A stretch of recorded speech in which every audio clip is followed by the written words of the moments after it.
The collaboration between the Marion Therapeutic Riding Association and the Marion County School Board is in its third decade and continues to flourish here at Hillcrest School. Ah, my friend. We are a therapeutic riding center for children and adults with disabilities.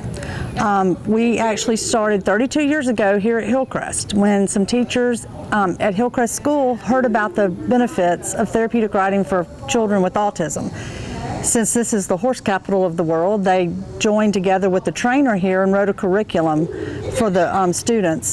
When they first get here, they're allowed to groom the horse, and that kind of helps them get to know the horse. They usually ride the same horse so that they can get used to the horse. It really helps them, their self-esteem and their self-confidence, when they have this bond with this 1,000-pound animal, and that they can get on it and ride it and tell it what to do. It's a huge self-esteem builder for them.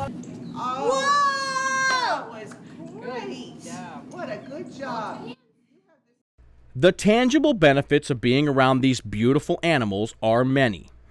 We have done evaluation with the teachers and have found that the students, when they come ride, and the students that are riding that session pay attention better after they ride. They do better communicating with the teacher. They're more relaxed. So it has seemed to help, has carried over into the classroom. Like all nonprofit organizations, volunteers and financial support are always needed and appreciated. Right now we are in need of volunteers because our snowbirds aren't back yet. A lot of our volunteers come from the villages, so our snowbirds are not back, and this is the time of year that we struggle to get volunteers. We have different levels of sponsorships, which are available on our website at www.mtraocala.org, and we also, you can just, if you only have $10 to donate, we are very thankful to get it. Whatever, no amount is too small to keep these awesome programs going for these children, because we see miracles happen every day here.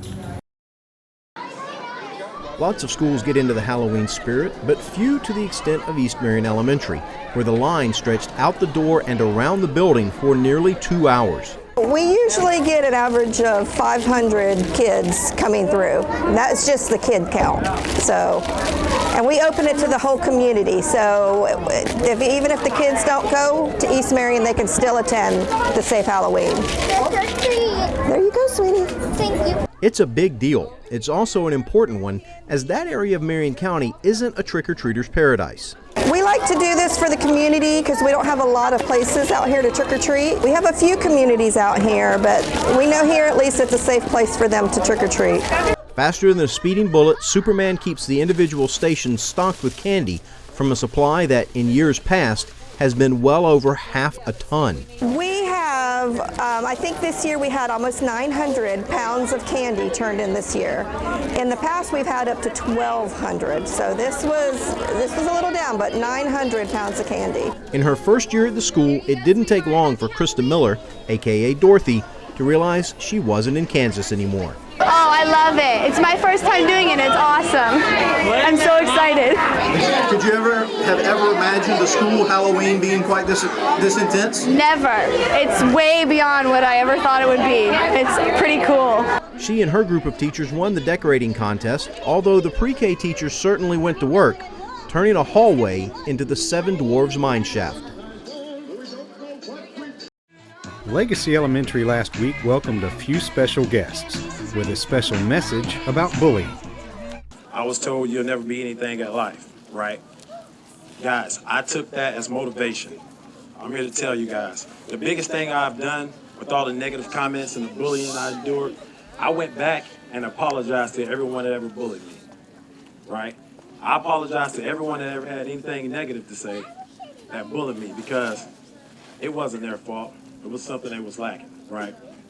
Former NFL player Clint Hart also stopped by, as well as the Bellevue High School cheerleaders, to lend their support to this very important message: bullying is not to be tolerated, and to forgive to start the healing process.